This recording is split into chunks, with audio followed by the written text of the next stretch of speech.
All right, today we want to talk a little bit about, or a lot about microscopes.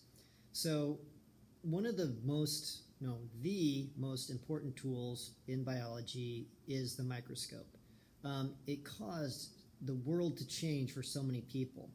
When they started looking through microscopes and inventing microscopes in the 1600s, you have to realize that no one knew anything about bacteria, germs, viruses, any sort of microorganisms. No one knew anything about those. They did not exist to them.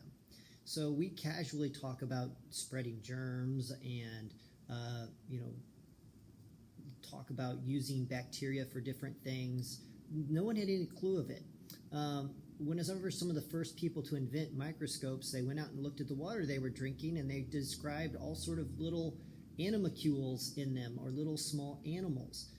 This was a big deal for people to realize that their world was inhabited by lots of little things.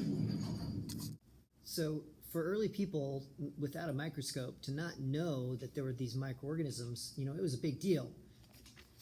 Here's a picture of somebody with leprosy. We can see now that leprosy is caused by those bacteria right there, little rascals, and they cause this really bad stuff to happen to us. How would you explain that if you didn't know that those little microorganisms existed? So that was so revolutionary, that idea that there were this whole world of microorganisms. How would you be able to see those without some sort of technology like this microscope? So it's a pretty big deal. We can take a wasp wing and we can look at it really close, but we can't see the fine detail, and you can't see cells with the unaided eye. Remember, all living things are made of cells. So if you want to study some sort of tissue, like this intestine of a earthworm, which you can barely see there, it's dyed pink. Okay, if we want to look at those tissues, we have to be able to see at a microscopic level, a cellular level. And microscopes allow us to do this. So they changed everything.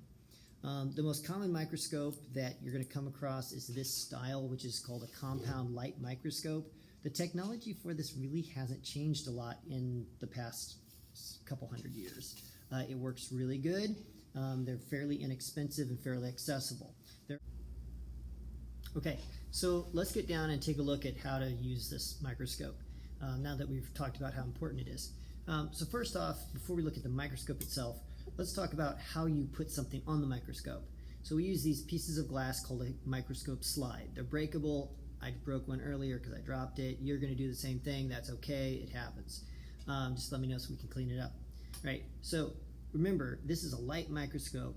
So the biggest thing you have to remember is that light has to be able to pass through your specimen. If you can't pass light through your specimen, you can't look at it. That's why we use a little piece of glass, because it transmits light.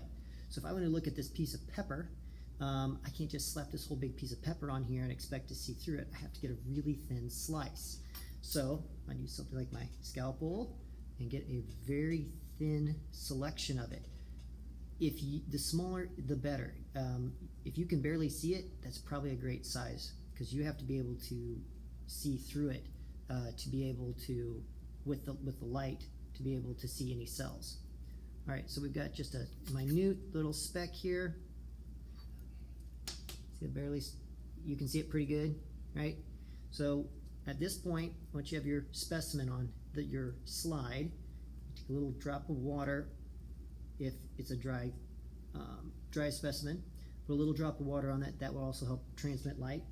And then you get a little, what's called a cover slip. Okay, this was a glass cover slip. We also have a lot of plastic cover slips. And we put that on there. And so that cover slip helps to protect the specimen. It helps keep from getting whatever this is. Also on the end of the lenses here, helps to hold it in place. You don't want to touch that with your fingertips, because you'll leave your oils from your fingers on it, and that will impede your view. Right? So that's how you prepare a slide. Okay? Once you're ready to look at something on the microscope, this, of course, is your light. These get hot. Many microscopes, they'll get really warm once you turn it on. They don't work unless there's light. you put your slide up here on what's called the stage, the big flat thing like a stage that you can see things on, and then you can adjust it, you can move these knobs to move the stage. These, of course, are your lenses. You've got several to choose from. There's also a lens up here. So this is what's called the eyepiece lens, which magnifies things 10 times. It says 10x right there. And then each of these are called objective lenses, and they magnify things a certain amount of time. Like this has 4 on it, so this magnifies it 4 times. To get your total magnification, you have to take the eyepiece times the objective lens. So 4 times 10 is 40. So this will magnify something 40 times. This lens is a 10x lens right here, so 10 times 10 is 100, and this blue lens is 40, so 40 times 10 is 400 times. Most of the time in this class when we're looking at something, we typically will be using these 2 lower power objective lenses. If you're looking at bacteria or looking at maybe some human cells, you'll want to use this one. It's much harder to focus at 400 times magnification than it is on some lower magnification, which we'll talk about more about that in just a minute. All right? When you're adjusting your stage, this little knob is the fine adjustment. I'm turning it. You can't see it moving. I'm going to turn the big knob, which is the coarse adjustment. You can see it go up and down. When you're focusing in on something, especially when you first put your specimen on here, you'll want to start off with your stage all the way down. You'll put your specimen on. So your little clips called stage clips to hold everything in place. And then you want to make sure it's on. You'll want to go ahead and align it, my eye, make sure the light is on your specimen, and then bring it up until you can see it clearly with the coarse adjustment. Okay, so I can see that very clearly now. Stop there. You're going to move the fine adjustment when it's on this magnification. You won't see any difference whatsoever. At that point, though, once you're focused in with the low power objective, you want to get some more magnification. Slide over to the next highest objective lens, and then go ahead. You should be pretty close and shouldn't have to adjust it much, and use the coarse adjustment to dial it in to be really clear. You can also use the little fine adjustment here. I can actually see some of the chloroplasts in the cell even right now, so that's pretty cool.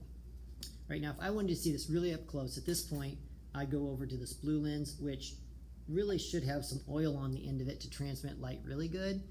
But at this point, if you move the coarse adjustment, you'll move out of focus so rapidly because it's such a fine focal point. So if you need to adjust it, just use the fine adjustment, and I'm seeing parts of the chloroplasts in the cell. So it's pretty cool, works pretty good. With practice, you get pretty quick at doing this. The only other thing that I probably should show you on this is on the side there's this little dial, and you can see it's changing the light that's going through the lens. This is called the diaphragm, and it has different size holes to adjust how much light is shining through your specimen. If you have a really small, thin specimen, sometimes you can actually get too much light coming through it, and it washes out the image, and you don't see detail as well. So if you're using this, try playing with the amount of light going through, or if you're not seeing something very well, increase the amount of light or decrease the amount of light, and that'll help out. All right, well, that's it.